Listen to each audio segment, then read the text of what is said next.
In just a couple of weeks, we're going to be turning back the clocks and watching the days get shorter. And for so many people, those shorter days bring a true drop in mood.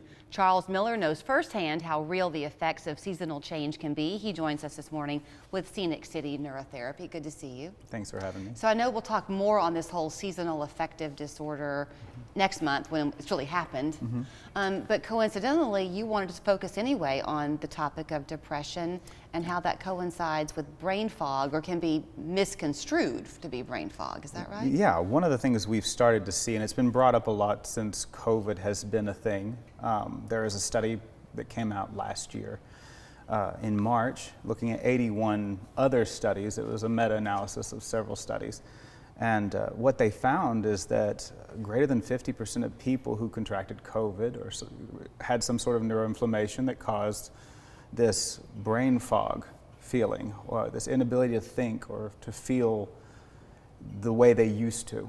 And that is something, when you look at the description of people who have this later in life onset of brain fog versus those that have a diagnosis of depression from a much younger age, the symptomatologies mirror each other. I mean, what does that mean, brain fog? It's kind of like, you know, when you go to the doctor and they'll ask you in the hospital, what's your pain level? And you think, I don't know, I just hurt.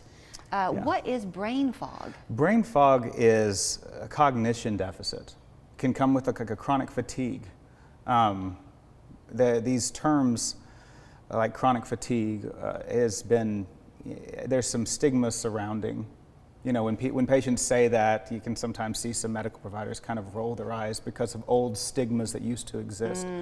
But as we've understood it better, it's an actual breakdown of the synapses in the brain secondary to either a viral infection and neuroinflammation or from prolonged periods of heightened stress.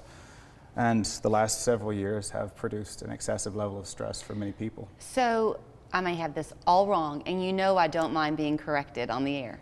So the brain sends signals all throughout the body. So if those synapses are not working properly and the signals aren't going out, then the parts of your body that give you the energy, if you will, it's just not reaching it. Is that right? Yeah, it's not that the energy is not being produced, it's that your ability to utilize it in a functional way is lost.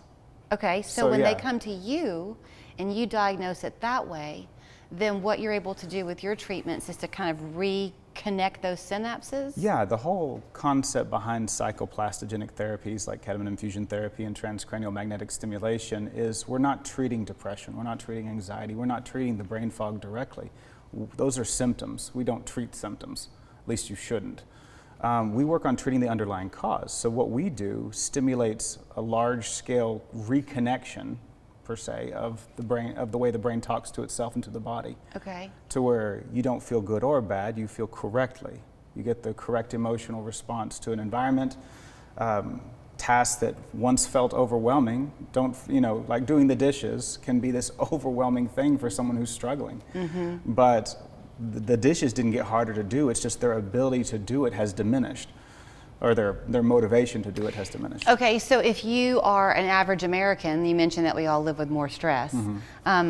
We all probably are getting out of balance anyway, like rotating your tires almost, right? Yeah. But for some people, as that imbalance gets stronger and stronger and stronger, it just becomes almost paralyzing. It is. It's definitely how we cope with stress, or how we don't cope with stress, affects the way our brain functions day after day. If the wear and tear on our brain from prolonged heightened stress from today outweighs what our brain can rest and regenerate at night, then you're going to start the next day with a deficit. So one thing that you've also mentioned every time you're here is that you don't work in a vacuum, and you have people who come to you walk hand in hand with a mental health provider, which you can help them find if they don't have one. Right. We work with all sorts of providers all over the region. We do a lot of outreach in the community with each group and mental health group.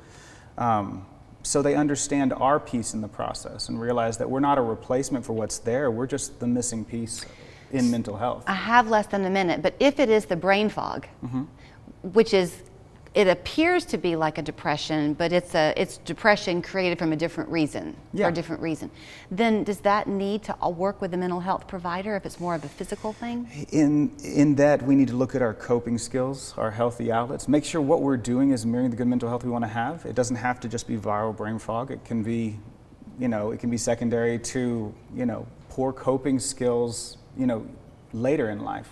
I think where you got a lot of people today is going to be on the line of, we don't treat the symptoms, we treat the cause. Yeah, and That's big. That's how people get better. Here's where you'll find them. ScenicCityNeurotherapy.com is their website. Offices are right there on Shallowford Road. The phone number is 228-0579. If you're ready to have a conversation with him, it comes at no cost to you. Right. And he loves to educate people on what it is that he does because he totally believes in it. Thank you. Thank you.